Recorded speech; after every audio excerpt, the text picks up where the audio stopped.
Before maps were redrawn, before ships arrived from distant seas, there were kingdoms vast, complex, and powerful. Africa was not a dark continent, it was the cradle of civilization, the birthplace of gold, of knowledge, of empire. Yet, history books whispered only a fraction of her glory.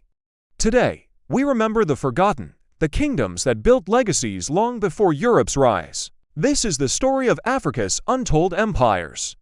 In the heart of West Africa rose the Mali Empire, a land of scholars and gold. At its peak, it was richer than any European kingdom. From the Niger River to the edge of the Sahara, its wealth glittered like the sun itself. At its helm stood Mansa Musa, the man whose pilgrimage to Mecca still echoes through time. He carried so much gold that its value fell across continents. But his wealth wasn't just in metal, it was in knowledge, trade, and justice. Timbuktu became a beacon, where scholars read by candlelight and debated under the stars. After Mali came Songhai, the giant of the Niger. It ruled cities, armies, and mines.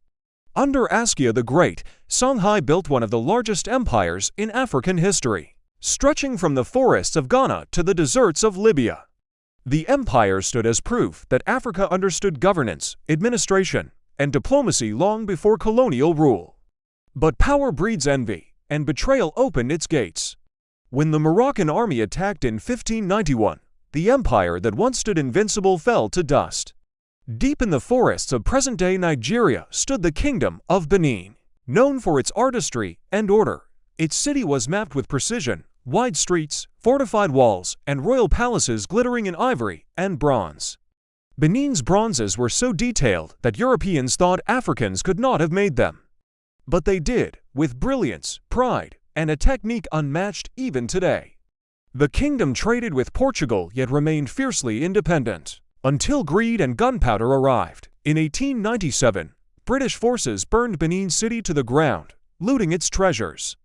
But even in ruins, Benin's spirit could not be silenced. Long before Rome fell, Axum in modern Ethiopia had already built stone pillars that touched the heavens. It was a Christian empire before much of Europe had converted. Its trade routes reached Arabia, India, and even China. Gold, ivory, and spices passed through its ports. Its coins bore the cross, a symbol of both faith and sovereignty, but nature was not kind. Changing trade winds and shifting power centers buried Axum in silence. Yet, the ruins still whisper, "We were here before the world called us primitive," in the lands of central Nigeria, long before the pyramids of Kush. The Nok civilization crafted terracotta heads that tell stories of early genius.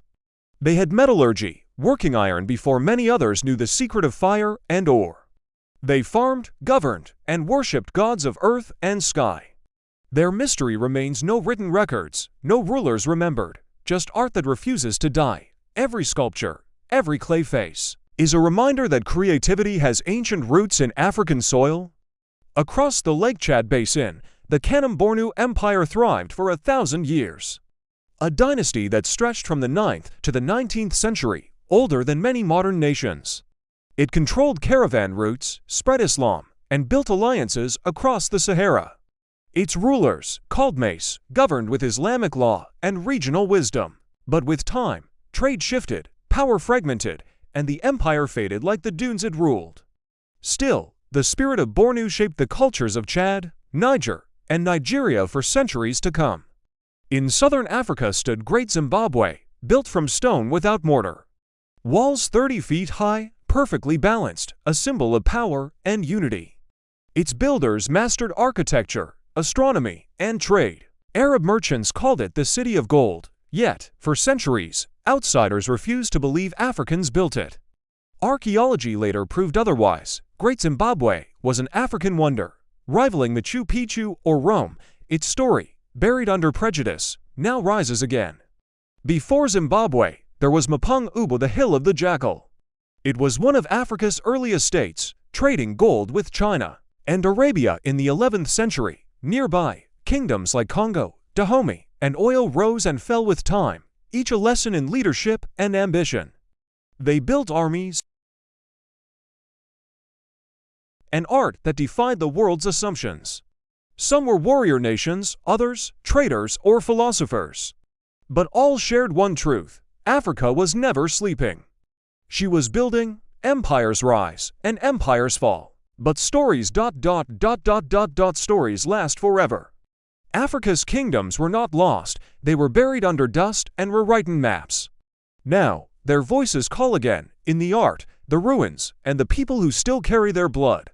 History forgot them, but we remember, because their legacy is the foundation of who we are. If you found this journey through history as fascinating as I did, please hit that like button and subscribe for more stories that deserve to be told.